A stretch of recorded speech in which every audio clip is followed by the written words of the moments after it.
Hello everyone, welcome back to the channel. Harini, say hi. Yes. It feels great to be back. We're meeting you guys after a bit long. I think there was a 1 month hiatus almost, if I'm not wrong. But yeah, something around that. Yeah, But pretty much. nevertheless, we are here now, and this is what matters. So yes, it's an exciting day, and we are here with a very exciting topic that is very close to our hearts. Harini, would you like to tell them what are we talking about? So today we're going to be talking about design education.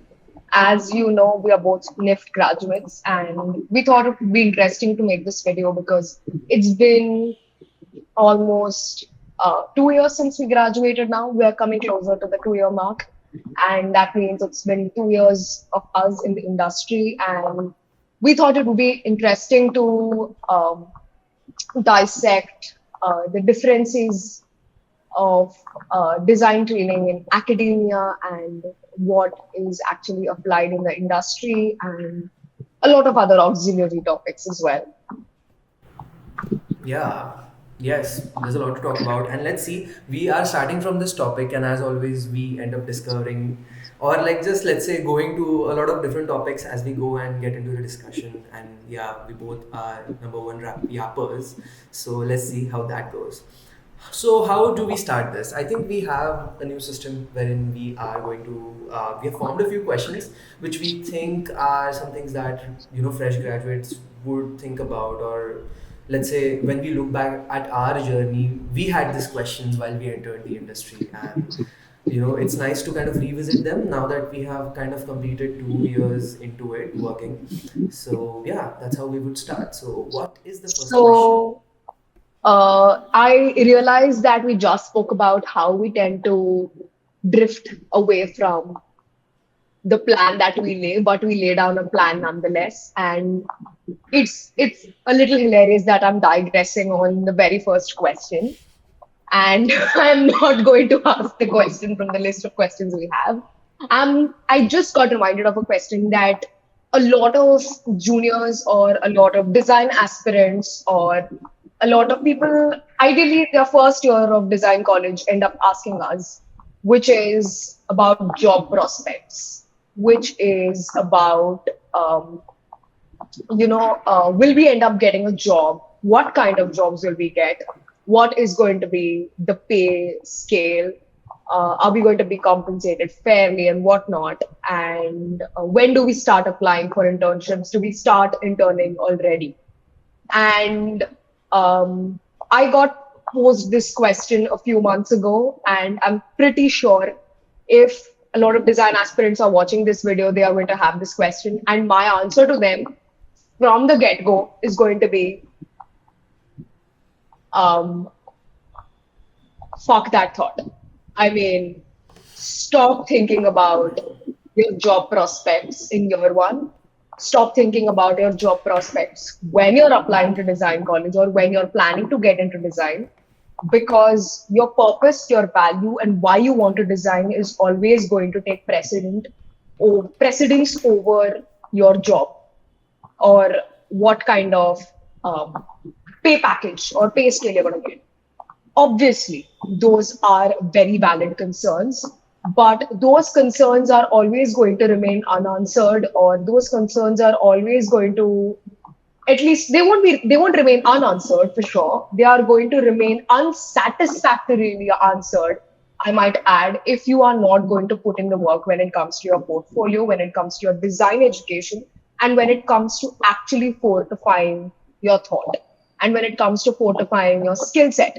So, from the get go, I want to say that focus on um, becoming a better designer, focus on coming closer to your core values, focus on discovering yourself, and focus on learning as opposed to the outcome, as basically paraphrasing the words of uh, Krishna at the rate Arjun or something like that. But yes, I think Kshitij, would you like to add something to this? And then I promise we'll stick to the script, more like the set of questions we had in mind. I think this is a great start. I feel there are two aspects to this. When you feel worried about, let's say, what exactly would you do when you are out in the industry, or what kind of jobs would you get, and would those jobs pay you well. I feel like there is a lot of calculation that starts right from the beginning when people decide on their departments. um, they start worrying about their jobs right before they even enter the college. um, while that is a completely valid concern, I feel like, I've seen some people, taking the wrong department just because they have this thought ki, oh, maybe the job prospects in that department are much better. um, I'm not completely trying to erase that point, but at the same time, I feel like when it comes to the creative industry, more than what department are you from, or more than what college are you from, eventually what matters is what reflects through your portfolio. Because, when, let's say, someone wants to get something done from you, like a design or art project, if you're good at your work, it doesn't matter what your background is, because they are just concerned about the work that you're going to provide for them. So I feel like that is a very important point, as you also highlighted it, that it eventually gets down to your work. I also want to say that don't stress yourself while choosing the department also, because Harini, you are one very important example as well here, wherein Harini is from textile design, but the kind of job role she is in right now, there's a lot of fashion communication bit involved in it, and that is something she completely learned on her own. And as she was working in like through different projects, she kind of gained those skills. So I've seen one of my friends who was from KD department. They are in like a advertising marketing field right now. So with design colleges, creative careers, I've seen a lot of shifts happening, and it is, let's say, a work environment wherein you are kind of needed to pitch in to different creative needs. So even you wouldn't ever get a role wherein बस यही single काम आपको करना है. It is always a little bit diverse in that sense. So I would say don't stress about your department. Don't stress much about what kind of jobs are already ready for you. Just focus on what is feeling right for you, and just try to maintain your design practice, creative practice, and just focus on the portfolio bit, and trying to gain and soak in as much as you can through your creative education. Because again, just to add a little bit more, it's a very, like, you have to kind of initiate a lot of things yourself. Not everything would be like given to you in a platter ki ye aap padho, ye test books do padho. It's not like that. So I would just say, just start going on like your individual creative journey, and over the years, as you learn, as you do projects, your own creative projects as well, you will end up with a set of skills. And I'm very sure if your work is up to the mark and good and relevant to the current times, I'm sure you're going to find a fit for you. Right. And that brings me to our first question, which is pretty close to what we were discussing, or rather, what we started the podcast with. And that was, how does academic design training differ from real world design practice? I don't think we'd be able to speak very broadly about training across all design institutions. We can speak more personally to our experience in design college, um, and we can take it from there. But yes, Shruti, I would like for you to go first in answering this question. From real world practice to like the academic practice, right? Yes, yes, I think when you are studying in an academic environment, it is always like an hypothetical project, right? I mean, sure, you can take it ahead and bring it to the real world. That's always an option. But with a lot of assignments, the only people involved are you and your faculty members. So I feel like when you actually go out in the industry, the amount of stakeholders that are there are a lot more. right, So a lot of times, you don't have complete control over what you produce, and you have to kind of, as you start working in the industry, try to strike a balance when it comes to kind of doing the right thing creatively, and also kind of keeping in mind the intentions and the needs of the stakeholders that are involved, because they come in with a different POV, which maybe you don't always understand, but it is also right in their own sense. Maybe there's a bit of marketing or like business point of view to what they have to say, but I feel you also have to take that into consideration. I had a very hard time kind of dealing with it initially, but I feel like over the years I've kind of gotten comfortable in a way that okay, like thoda I'm adding in, thoda I'm letting their opinions in, and kind of trying to strike a middle ground. So I think that was one of the biggest changes that I kind of found out. Yeah, I think that was my biggest takeaway when I actually started working out. What about you? Interesting. So I think it differs in some ways, and I think in some ways, what GIF did for us really equipped us to deal with the industry as well. Because our training, in some sense, in retrospect, I didn't realize how holistic it was in the sense that um, you more or less get you get a taste and experience across different disciplines, like, or across different aspects of what it takes to execute any given project. For instance, if a given project requires a photographer and you don't have a photographer, or even if you have a photographer, there goes a lot of thought into how exactly do you want to showcase your product. So you have a lot of background research that you do in that direction. You have to understand that product and understand how it functions in relationship to its environment.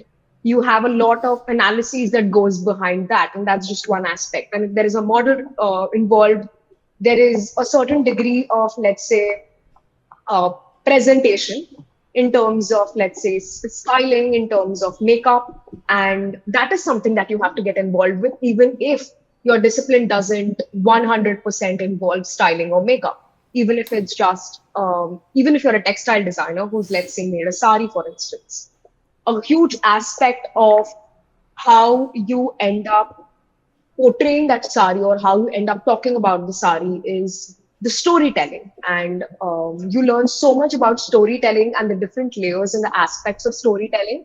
That is something I believe you carry with into the industry. And I agree with what you said. And to add to it, or rather to pitch in how I perceive this, I think there is a loop in design. And there is a certain sense of idealism you have when you are in college. And there is a certain sense of pragmatism that the industry brings with it. And we generally, as creatives, tend to perceive pragmatism as something that is not necessarily incoherence, or not necessarily something that entirely aligns with our creative vision. We don't like, sometimes we don't like that we have to deal with practicality because we feel like it stifles us. But it doesn't necessarily have to be that way. I think great design is a product of constraint, and the whole loop when you actually get into the industry that I see coming to a crescendo is the feedback loop. So the feedback is one aspect that remains unfulfilled for a majority of, I think, your college life, unless, well, you do get to taste it here and there, let's say during your internship or your graduation project or your summer um, projects and whatnot. But I still think the degree to which you experience that is a lot more intense once you are in the industry as opposed to when you're in academia. When you're in academia, it's more about you still have a lot more room to make errors, to be more yourself, to go a little wild with your creativity, and to not exactly always or necessarily take commercial considerations into account when designing. And it's not necessarily bad. I mean, it's not something that you probably would get to do again.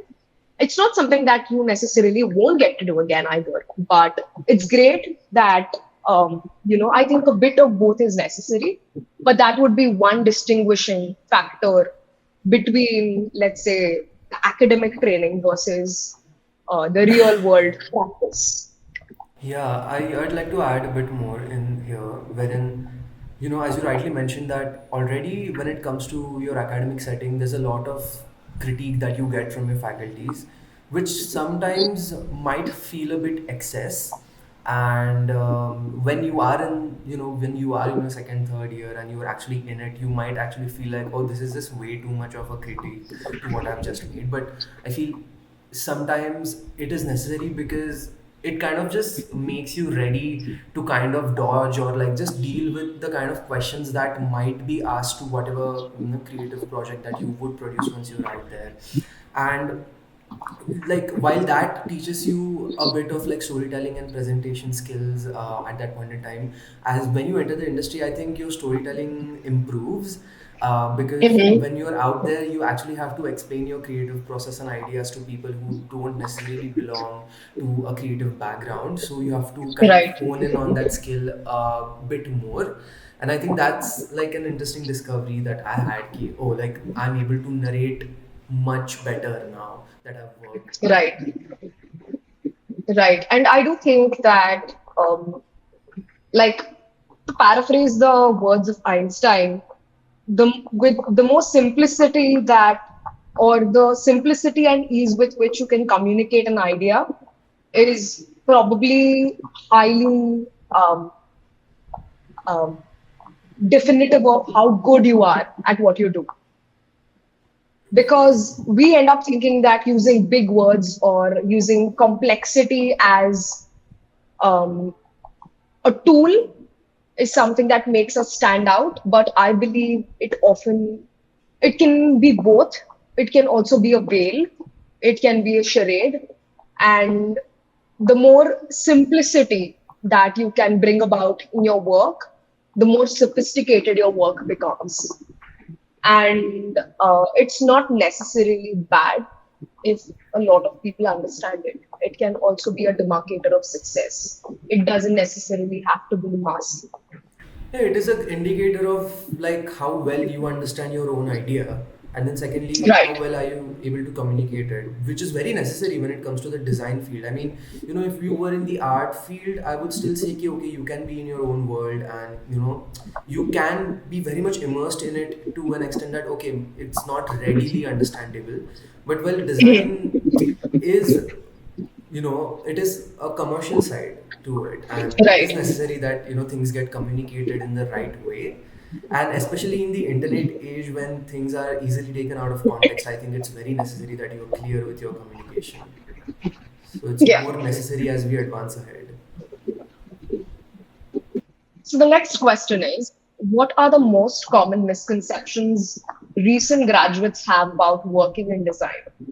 Even though I've like mentioned it before, I think just thinking that you would just have one job to do, or that your role would be very clearly defined.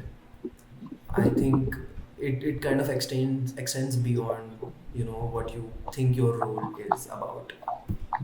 I think one misconception I had was about linearity About?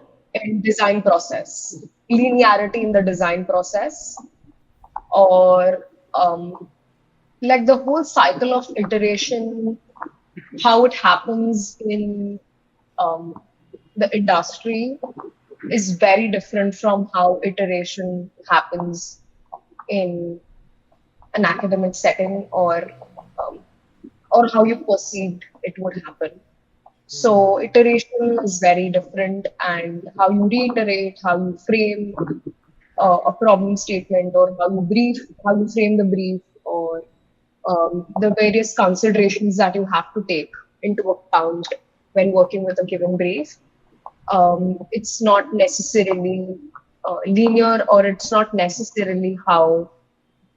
entirely how we thought it would be in as you learned in college, or as you perceived it to be. It is something that is very malleable.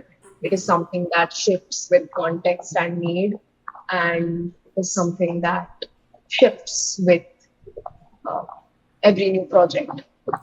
Yeah, I think the kind of creative process that we follow and we document while working on projects in college, as we start working outside, firstly, the creative process changes according to the kind of people you're working with, the kind of team you have. And secondly, I think the process starts becoming more internal. You wouldn't like literally Hmm. sit down and like kind of expand that project as much as you would in an academic setting. It is kind of a thing you do internally for yourself, and yeah, like follow a very different creative process. So I think that was a big change, wherein the pace is very fast. You wouldn't like, let's say you get a styling assignment, it's not necessary that you would get a week to kind of come up with and document and do mood boards. It's, you might just get a day or something to work with it, and it's an urgent thing. So I think adapting to pace was something that I didn't see coming, but yeah, I eventually adapted to it. Right. So, I think we did answer the next question to some degree earlier. Um, the question is, should new designers prioritize aesthetic mastery, technical skills, or strategic thinking when entering the workforce? Or is there anything else apart from these three that um, designers should prioritize? I think to add to the point you mentioned earlier, it's high degrees of adaptability, openness, flexibility uh, that one must keep in mind. Um, as with everything, drop expectations. Um, and coming into it with enthusiasm is always going to serve you a lot better than coming into it with or with resistance or I mean, as easy as complaining is, I believe you get more accomplished when you don't complain. So these are certain things that I adopted and that I saw helped me significantly when I started work. Like I saw myself fall into a few patterns of thought and few, let's say, behaviors that were not um, entirely conducive to, let's say, to growth, to overall growth of myself and where I was working. And it was not, I was not making the best use of that situation. And I'm glad that I had it in me that I could recalibrate quickly enough. But if this is something that I could tell someone else beforehand, or if this is something that, if this is one advice or if this is one suggestion rather, or more even better than telling this to someone else, if there is something that I could keep telling myself over and over again, it would be this: to not to be as enthusiastic as as you can be, to be involved, to not complain, and to not have expectations. I feel, for me, going to this, like responding to this question, I would like to take the metaphor of like human anatomy, wherein, of course, like working in the visual field, I'm speaking more for like the communication design part of things and visual part of things. It is absolutely important as to how it looks to the eye, because that's where the whole visual game is.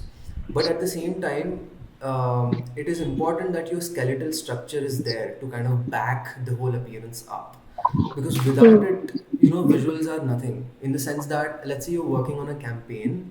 So you need to understand as to how does the platform that you're advertising it on, what are its internal functionings like, how many different versions of the ads do you need to make, what kind of visual hooks work for the people that you're trying to target, what cities are you going to kind of target it in, or what's kind of trending in those particular geographical, socio-economical, kind of factors that are into play of what you're working with. So when you have that kind of understanding to what you're making, I feel your work becomes very powerful than it just being visually interesting. it kind of hits a chord when you also have that structure, the systematic structural thinking to back that whole project Hmm. up. So yeah, I think both of these would be equally important, like the visual aspect to it, and but having it on a base of very powerful systematic understanding of how things function. Hmm. Like for example, even with packaging design, like you would make the most beautiful packaging product, but if it's something that is facing problems while getting printed, it's of no use. So you always need to have that understanding as to how you can practically make it work also. So yeah.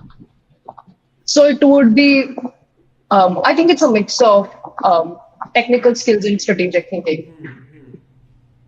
Definitely. I think always take like people who are, let's say, into the production or the business side of things, and take their opinion in also, because it's not like you're giving in and you're letting your creative ideas go. It's just going to make your project stronger in the end when you So kind of I, protect it from all different aspects and sides right, of things.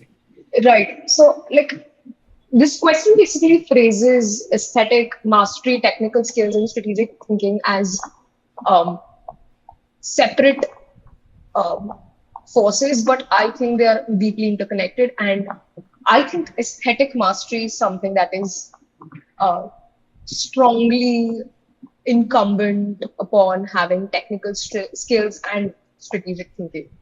So they go hand in hand, obviously. And I believe if you're someone who's gunning for aesthetic mastery, even then, having technical skills or strategic thinking is always something that is going to complement aesthetic mastery as well.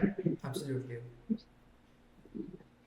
And if you're someone, let's say, who is more strategic or who is more technical, I believe you would make for someone who would be a great ally to someone who's more aesthetically inclined, because I believe in balance, and I believe that when people with different skill sets come together, or who have, let's say, opposing ideas come together, they negate, let's say, um, the extremities of both opposing ideas. Hmm. And like somewhere there is like a creative agreement that you have to come to, which is like the best of both worlds. Absolutely. Hmm. So it basically like, I don't believe any of these function in isolation. You need all three, but I think it's great to work with someone who, like, it's great to work with someone who thinks very differently from you. I think that's always amazing. Anyway, we digress away as usual. Um, so the next question is a strong portfolio enough to get hired, or do employers value process and problem solving more? I mean, isn't your portfolio Already a um, representation of your process. process and problem solving? Um, yes. What I personally find hella annoying is when uh, recruiters give you an assignment. I'm like, देख लिया ना portfolio, देख लिया ना काम है, हो गया है ना, मतलब basically तुमने assess कर लिया है. Like, we would like to see if you're gonna be a great fit for our organization. Um, well, look at my fucking portfolio. Like in some cases, I enjoy assignments, but in some cases, I think they can get exploitative. And in those cases, I generally don't indulge in those assignments, especially when they ask you to create like a 1 month calendar for their social media along with a strategy. I'm like, I know what you're doing, and I'm not going to do this for you. I think we are dealing with like two topics, Abhi. So I'll answer Yeah, yeah, I the have answered this very personally. Like, I have taken this assignment to one. heart. While I was working my previous job, I was also like briefly involved in recruiting and hiring people. And I think assignments are helpful. Of Okay. course, like maybe it is a bit of a task for someone who's applying. I totally get that. And if they give you ridiculous tasks like these ki ek month ka calendar and all, I think it's completely unfair, and I totally get that. But like it is a bit of a thing wherein you have like money at stake, and you really want to know if this Mhm. person is like. I do understand that, let's say, there's a editor, and I do see that, oh, like great editing skills, but you always want to test key in my context, how is this person able to perform, just to be Mhm. clear, and just so that even they get a taste of what they might be doing in that process. Maybe they would even understand if even they think of it or not. And I feel like it is also kind of a like level when you understand the seriousness of this person as to, oh, do they really want this job? Because it's very difficult having someone in the team who is actually not excited about the company at all, and is probably just there because they really wanted to get a job desperately. But you need people who are motivated, and they have some little interest beyond just the paycheck when you're working with them. Right. So I think in that perspective, from an employer's POV, I think assignments come in very helpful. It is क्या बोलते हैं, vetting process का integral part, I feel. But I So feel they have to be a bit more realistic. bit more realistic, They of can't course, of be, they course. can't, like, I don't think, I mean, I think we digressed from answering the actual question, Yeah, I'm coming to but that. Um, uh, yeah, yeah, I do believe that assignments need to be more pragmatic. I don't, I personally don't engage with make a 1 month calendar for me. I'm like, no, that's too much. If you're asking me 5 posts, I can still like think about it depending on who I am working with. There has to be a certain degree of uh, reality involved, absolutely. No, I completely understand. You can't give a mammoth of a task and be like, oh, this is part of your unless like you're process. Amazon. I mean, I Yeah. think the scale of the company does play a huge role on whether or not you want to engage with something like this. But um, I feel smaller companies को तो there's you need more motivated people than like people working in bigger companies, because there's so much of structure involved when it comes to kind of tracking the productivity of people, and kind of just mhm. like keeping a check on who is doing what. When it comes to smaller teams, there needs to be self motivation. So I feel for smaller teams the vetting process needs to be stronger, like contrary to what you said, I think. Perhaps. I think I have very mixed opinions on this. And on the whole, I do have a personal bias against assignments. Okay. I do. Because I'm like, I've worked so hard on my portfolio. Just see my portfolio, damn it. But yeah, I So, think it's coming back to the you question, can be more pragmatic here. Yes, coming back to the question, um, we I digress. personally believe it comes down to your portfolio, because, as I said, once you enter the company, they have their own creative process or their own general process of working with anything. So, eventually, you adopt to their process. And as Harini said already, that your portfolio in itself, like when you present portfolio pieces, you do need to involve a bit of a process in there. Now there are very mixed opinions about this. When some people are like, "Oh, we love to see the process," and some people are like, "Just skip the process. I want to see the final outcome." So there are both these POVs involved. But I would say adding a little bit of process won't do you any bad. It would only help you and kind of strengthen your portfolio further. And then that also removes doubts from, like, an employer is probably checking out your portfolio as to, oh, so they did think about it, and they just didn't like come up with the final thing and just went with it.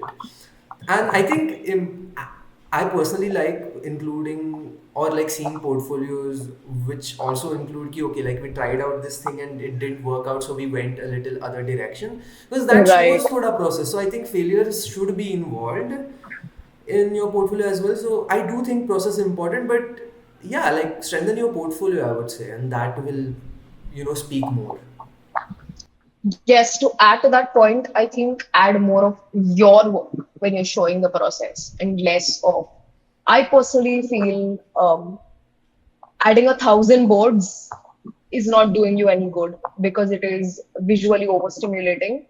It is, I mean, sure, it was part of your process, but you need to know which aspects you need to distill and which aspects you need to show more explosively. So I believe your work has to be shown more explosively. And if you're going to focus more on showing 1,500 boards on your Behance, then that's just you giving emphasis to someone else's work. So I feel you need to be able to distill between aspects of your process that you show and how you show them. And I think your work would like it would really take your work the extra distance when you can write and when you can talk about what you've done very succinctly, like with a lot of brevity, with a lot of clarity. Like if you have a few words accompanying every step of the process, it is going to substantially enhance your portfolio. Absolutely. Substantially. Imagine like an employer, they have to go through like hundreds of these portfolios. So you can't just keep on going on and on about the process because they also need to go through a lot of stuff in the same day. So I would also say, I mean, we already have covered about how much of process you should involve, but I would go a little bit ahead and also state that include your best work as much as possible and don't just quantity wise put stuff in your portfolio. And when you present, try to present the best ones ahead. I mean, there's a lot of kind of theories and formulas that people have as to, okay, first one should be your second best and the second should be your first best, and there's a lot of that as well. But I personally believe ki, okay, when from an employer's point of view, you're looking at a portfolio, I just want to kind of get to know you as quickly as possible because I don't Right. have the whole day and like 1 hour to go through your work completely. Right. So even if I get an idea कि हाँ process दिख रहा है, I can see that there's good work, I would take you ahead into the second round, and then kind of get to know you better there instead of sitting with your portfolio and getting to know you through your portfolio only, kind of a thing. Right. Right. Yeah, I agree. And I personally, my strategy was very different when I was applying. I put my best work ahead and I didn't include quantity. I had quality and diversity. So I had around 2 to 3 projects in every category or every aspect of work that I wanted to specialize on. And what I had ended up doing was um, I had ended up structuring my portfolio based on the requirements of a given um, position that I'm applying for. So if a certain position calls for more, let's say, conceptualization and let's say not as much of hands-on work. So I would put work that is more conceptually heavy um, in the beginning of my portfolio and put work that is, let's say, more hands-on later. And if a project requires to see how good you're at photography and it's not probably as much concerned with, it's very visually oriented and not concerned with your writing skills. I believe that again is a very practical evaluation that you need to undertake. You need to understand that the requirements of you need to alter your portfolio or you need to be open to altering or creating shifts in your portfolio based on where and what you're applying Be for. clear about what you exactly want to do. I mean, not in the sense that to the very crisp कि okay मुझे यही करना है, but let's say sure you can also write well, but do you want to write a lot in the job that you're applying for? If not, then don't show a lot of that because then it confuses the employer and then you get a role according to that. So Right. be sure कि okay what are you offering them? Don't try Right, to offer everything if you're not willing to work on everything. right. In my case, when I was applying for my job, there was no assignment involved. Um, they did require uh, animation and motion graphic skills. And given that I was a textile design student and none of my none of the projects in my portfolio involved much of motion graphics or animation for that matter, what I did was I took about a week and I submitted my work on the last day of basically uh, them accepting portfolios. But I took that time and I learned After Effects in that week. Like, I wouldn't say I mastered After Effects, but yes, what I ended up doing was I just took it on as a creative challenge. And I was like, hey, see, I can learn a software that I was not exposed to during my 4 years of degree college because that's how much this job excites me. And have a look. This is a short animated clip. Like, I made a 1 minute video and it's also up on my Instagram. But yeah, I made a 1 minute video and I was like, hey, these are my storytelling skills. This is something that I can bring to the table. This is how I can talk about the company, or I can talk about what the company offers on different platforms. And this is another skill under my belt, apart from everything else that I bring to the table.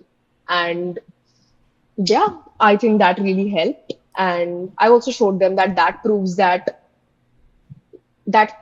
and it should be the case, that your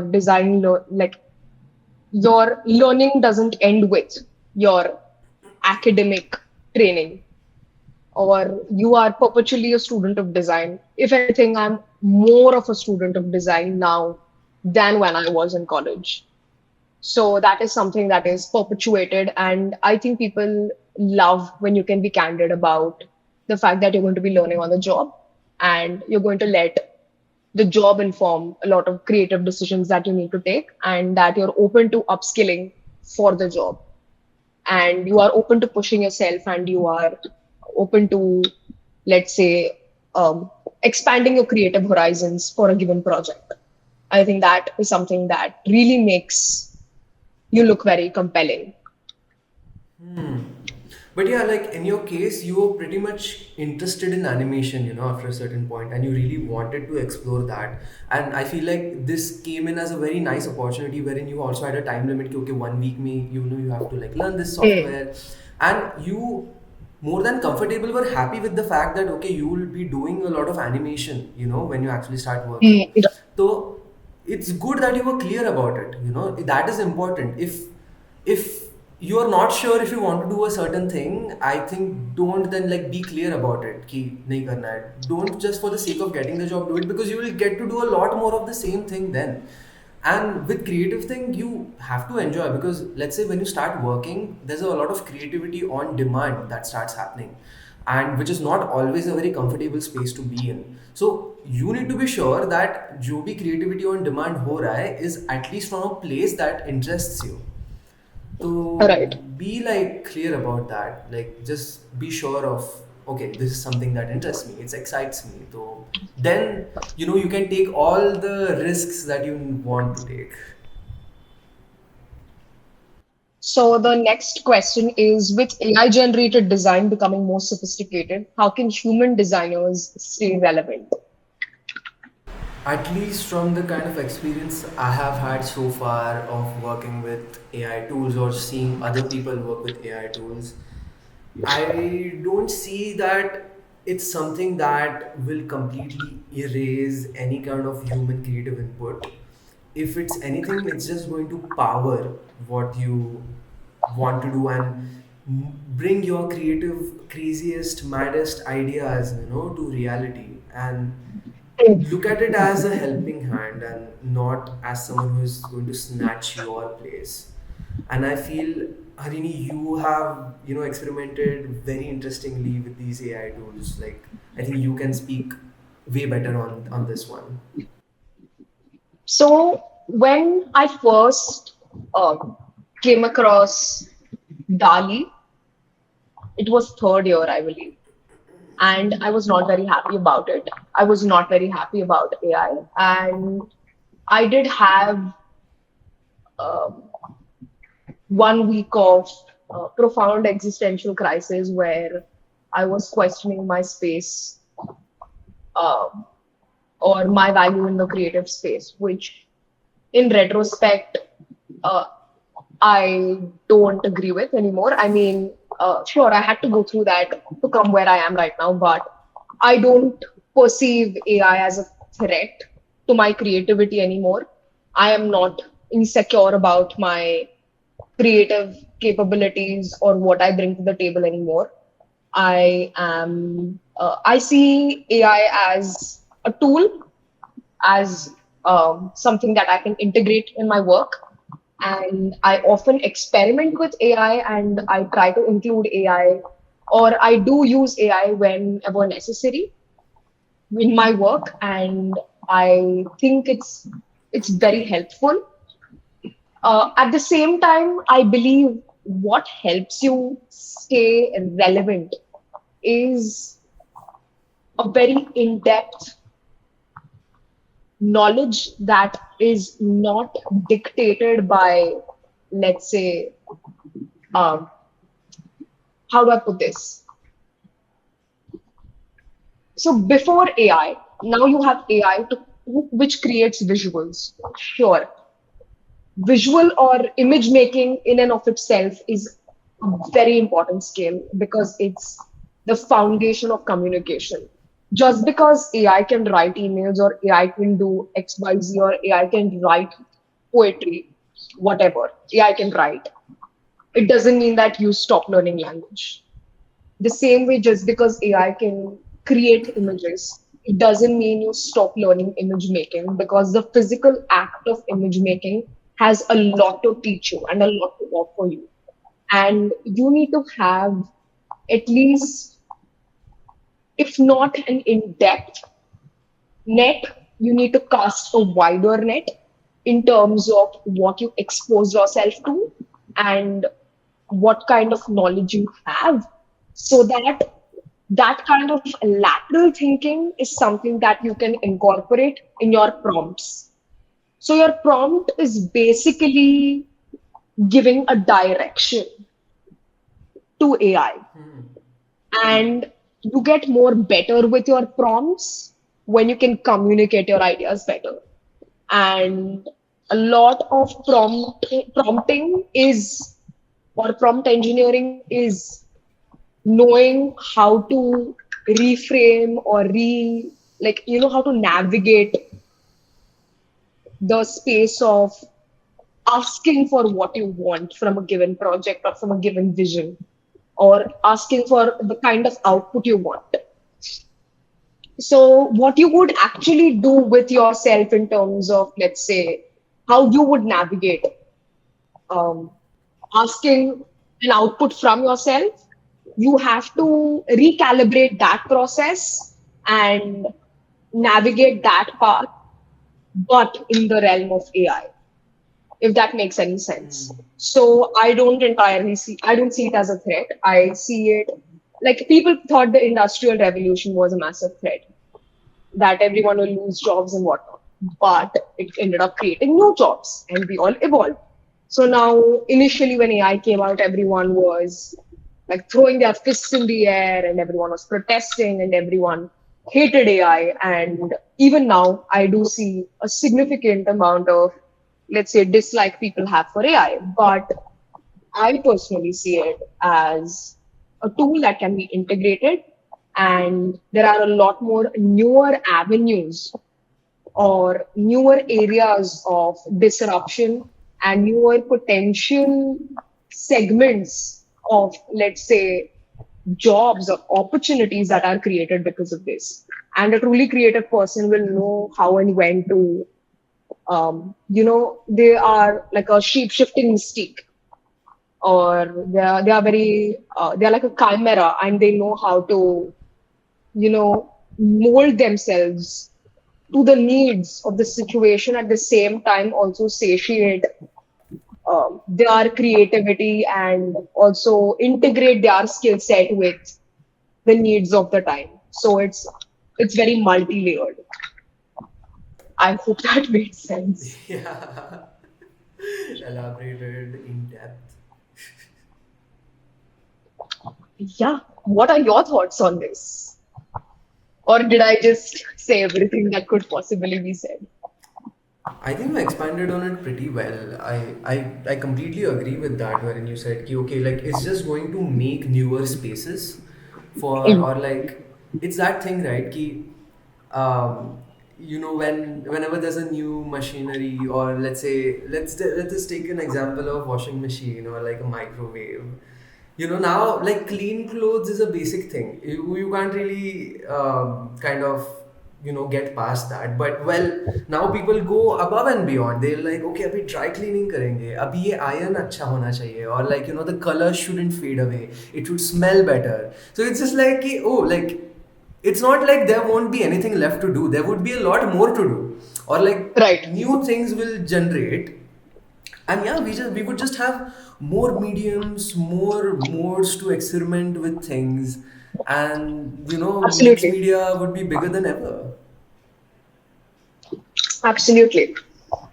So, should recent graduates be learning coding, AI tools, or computational design to future proof their careers?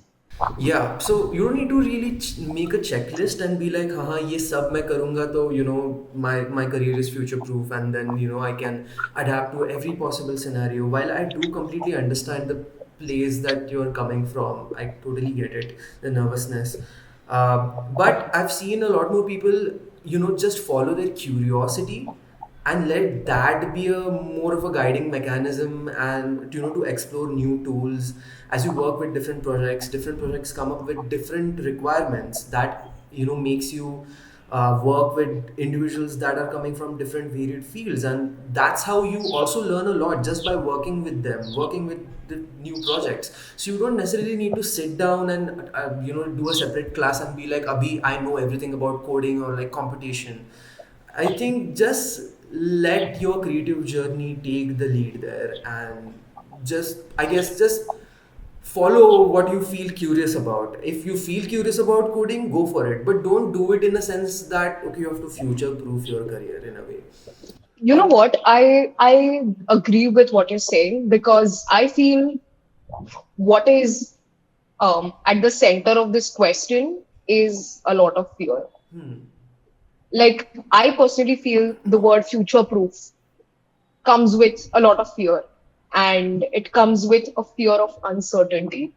And let me tell you, there is no amount of future proofing you can do because the future is not something that has happened yet. And the future will always surprise you. And it's never going to be what you thought it's going to be. And there are always going to be things out of your control. And there is always going to be this one thing that happened that would entirely derail your quote unquote plan. Not that I'm against planning, but I feel this question is deeply rooted in fear.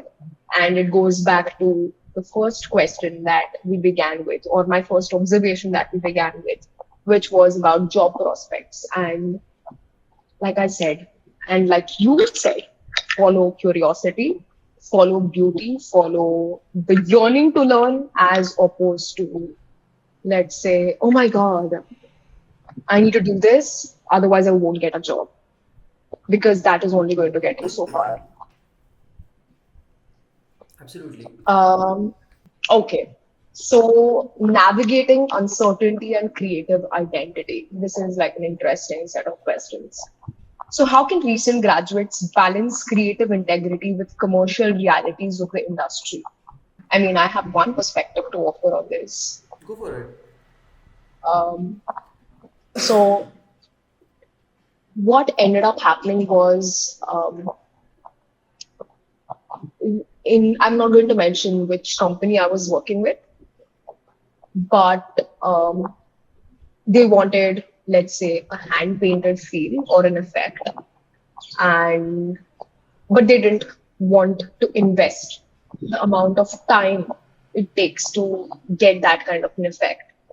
and we were trying to achieve it digitally, but they were not satisfied. They could still tell that it was digital, it had a certain element of that. And we tried to achieve it with AI, and it was not uh, happening. But then there comes a point where someone literally just brings a photograph to you and they go, I want this exact thing on this shirt, or I want this exact flower on this skirt. And that's when you take a massive hit because um, that is not something that you want to do. That is not something that you ethically align with. And it feels wrong doing that because that flower is someone else's work. How can I put that on my creation? So, how I navigated this personally, I went through a lot of copyright free sources, and having a bank of good copyright free sources is always going to help you out. And in times of, let's say, where urgency is going to take precedence over anything else, is going to take precedence over, let's say, creative output or the amount of involvement you can give to a given project. So in that case, I would suggest that you have a bank of open source, um, uh, like open source platforms ready to help you. And that is something that helped me a lot. And wherever I could get an opportunity, I generally used, even when I was using artworks, I would generally check for their licenses. I would check for intellectual property related concerns, and if it was an artwork in the public domain, I would use it, and I would make a minimum of 12 significant changes to the design so that it does not look like the original design entirely. You need to make at least 12 significant changes. A lot of photographs, like a lot of collage, like what helps a lot in such situations is going through or doing a deep dive into collage art or collage design, because that essentially is creating something new with something that has already been created or an image that has already been captured. So when you understand the ethics of that, that is something that profoundly helps navigate such waters, because I personally found it very compromising when I was asked to do that, as would anyone. Um, but yes, finding open source, finding copyright free sources is something that definitely helps me get my job done quicker, and it helps me come to it with a lot more integrity. And I give credits wherever I can and however often I can. And I do keep like a list of people whose work I've used or whose work has, I mean, yes, a list of people whose work I've used so that I could mention them in the credits. So yes, that's how I generally navigate that. But that is something, um, it takes time. Uh, it is context dependent, and learning how to navigate that is something that comes with practice. And it's not necessarily like the answer I gave is not necessarily going to be a template that you can follow in every situation.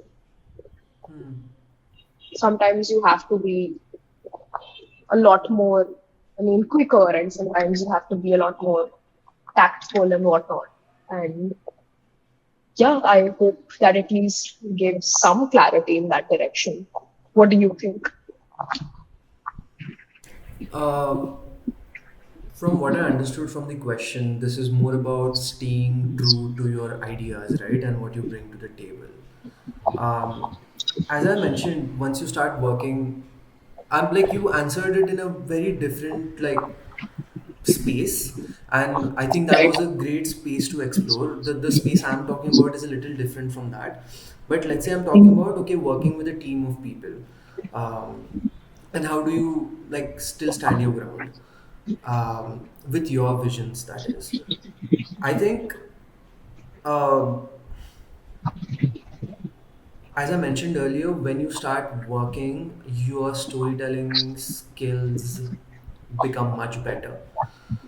They become better because you have to explain a lot of things to a lot of different people coming from a lot of different backgrounds. When I initially started working as like a creative marketer, and I would have to explain my ideas to the business team, my boss basically gave me this prerequisite thing wherein I have to bring this to the table before I present any sort of creative ideas. And that was some sort of data as well, or some research. I'm not like very hardcore research I'm talking about, but some research wherein you can back your idea up as to why your idea is feasible or why should we consider it, became a very important thing whenever we would have any sort of creative discussions. So I would have to also give a little bit of market research as to, okay, these are the things that are trending right now, or this is what is working, this is how this thing worked for this company. So I think to stand your ground, include a bit of these technical information to present your Right. idea more strongly, so it doesn't just become about your creative expression, but it is also like, okay, this is what the market also says, and this is how my idea is kind of going together with what the market relates to or sees. So that is something that really helped me to kind of break through and reach people who are more technical and business oriented, because they Hmm. have to deal with numbers, and they have to kind of talk to people who deal with numbers. So Right. it's not like they are villains here, but they have to also think about it in their own sense. So I think this is Hmm. something that always helped me, and just being good with the storytelling. And I think because you would also have to connect with them on an emotional level at the same time. So make sure your ideas have that angle wherein they are able to kind of also connect, and it is not just a visually appealing thing, but there is an emotional ground to it, because that is again, when your work is out there, when it strikes an emotional chord, that's when it really works out. So just having that plus this, backing it up with a little bit of market research always helps, and that helps you stand your ground more firmly. And I would say, if you do this and if the team is still kind of going against your idea, you still have to stand your ground and be like, okay, this is what I firmly believe in. If everyone thinks we should go the other direction, of course, we are part of a team and I would go that direction, but I still believe that this is not the best thing to do, and I think you can leave it at that. Okay, so that's basically two very different ways of perceiving and experiencing even the same question. Yeah. And all right, so that brings us to the last question for today, which is it better to take a job that pays well but lacks creative freedom, or to struggle for artistic fulfillment? Hmm, that one's loaded. I think it will change from, you know as you grow, or it really depends on what kind of phase of your life you're in. I mean, sure, at Mhm. times you would find yourself with a job which pays you well and also creatively fulfills you, and that is the best case scenario. But at the same time, if you are in a phase right now wherein you really have to stabilize your finances, so I feel like it is not a bad and a wrong thing to kind of take that up and kind of stabilize yourself, so that a few years down the line you are in a space wherein you are financially strong, and then you can kind of risk more, take more risk in terms of having a job which is more creatively fulfilling and which might take a little bit of time into kind of stabilizing financially. So I think it really depends on what phase you're in, and it is not like you would decide and you would stick with it for the rest of your life. Right.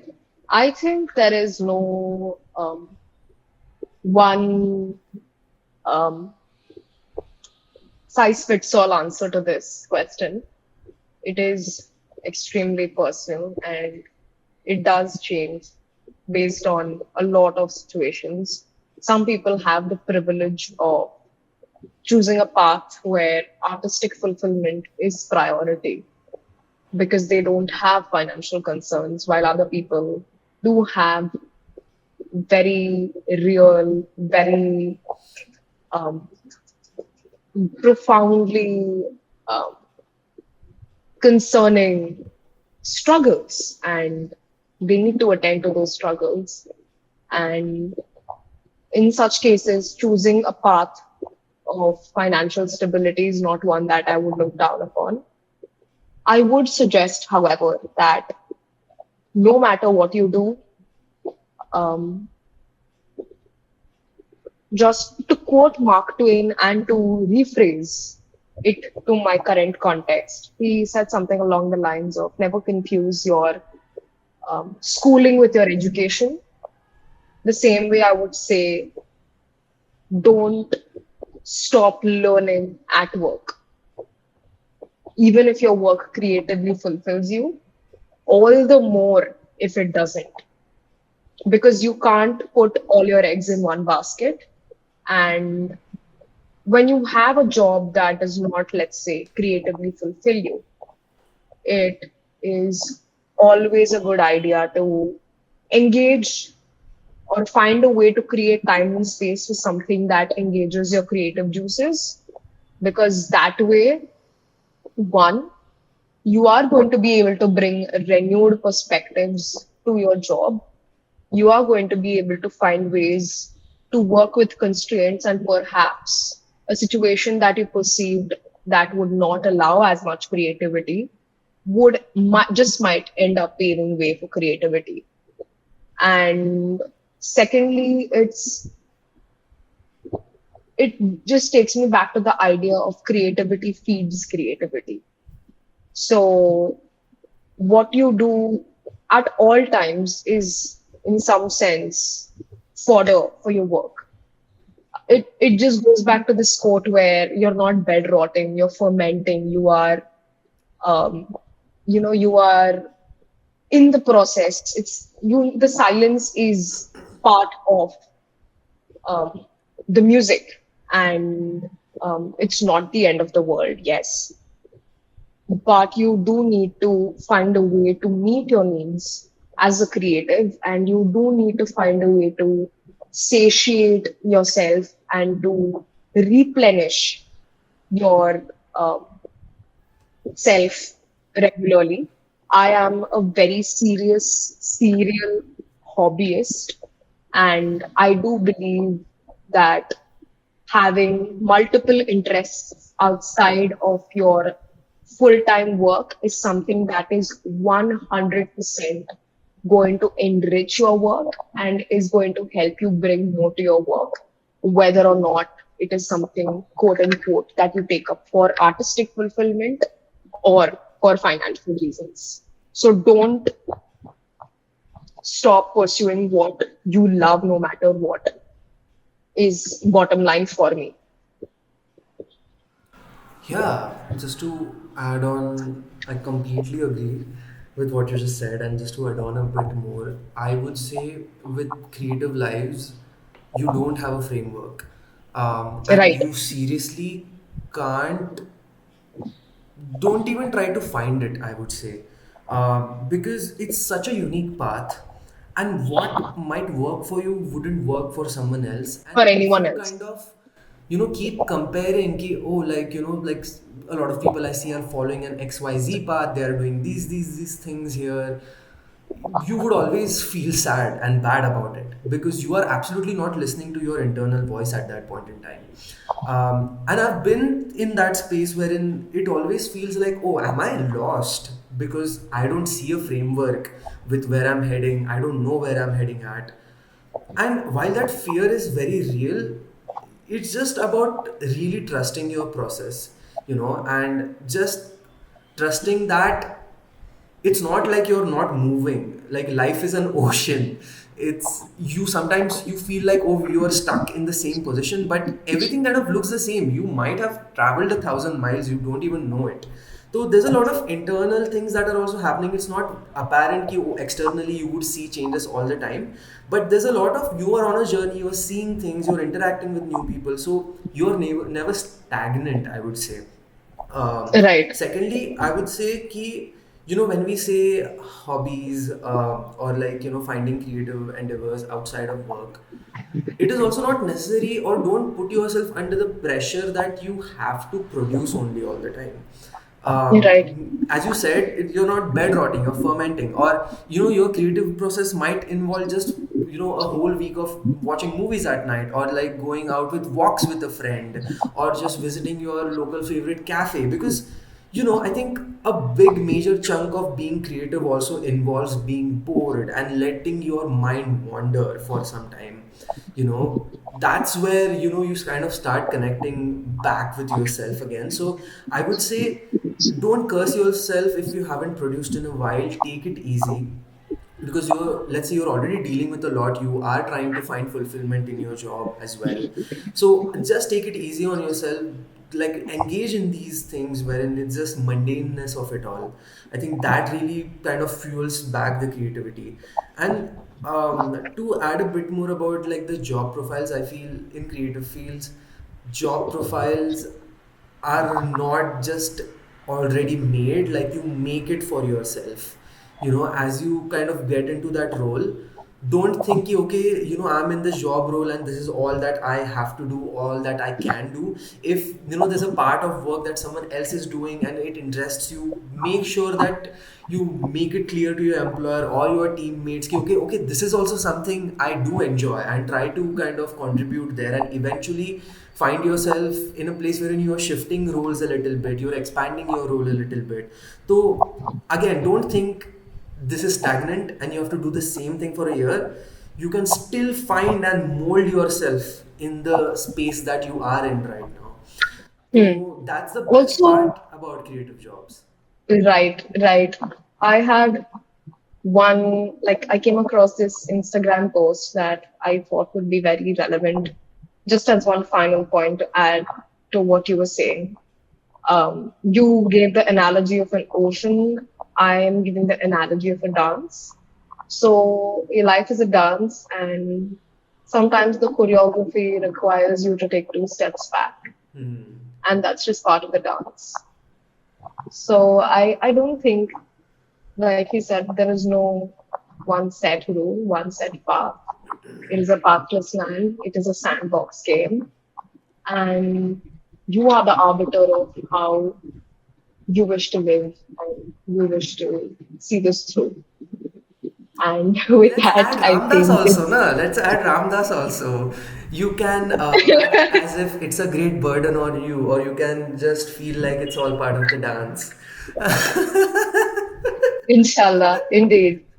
So, I mean, yes, there is a lot of awe, there is a lot of beauty, and yeah, I think that's a beautiful note to end Yeah, very this nice. podcast. I am very happy with this Very, very happy. podcast.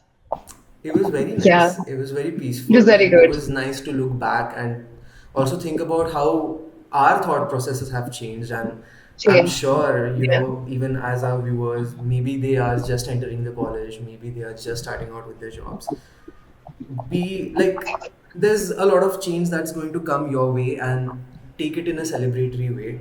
Learn from it, Yes. enjoy Yes. it, enjoy the process. Don't worry about the destination. Um, Ah, yeah. how original, Kshitij. Very original, very original. But I feel like it's TM, these TM, trademark very कर ले. these sentences we keep kind of hearing it all the damn time. Like maybe something like "don't stress out," but sometimes you really just need to hear it again and just feel it once Mm-hmm. more. It's not like you're hearing Mm. it for the first time, but just rehearing it, kind of a thing. I think it really helps. So yeah, just Indeed, yeah. indeed, indeed, indeed, indeed, indeed, indeed, indeed, indeed. All right. Alrighty, and that's Thank a you so wrap. much for tuning in to our third episode. Hope you guys enjoy it. Let me know in the comment section below, and we might expand on this creative journey, designer journey again in a future episode. So if you have any more questions for the next episode, please drop it in the comment section below, Yes, and we will take it we will up. be including those. Yeah. We do have a set of questions besides. We do plan on having a part two, but yes, if you have any questions that you would like to ask, we'd like to open that up for part two. Yes. See you again very soon. Bye bye. Take care.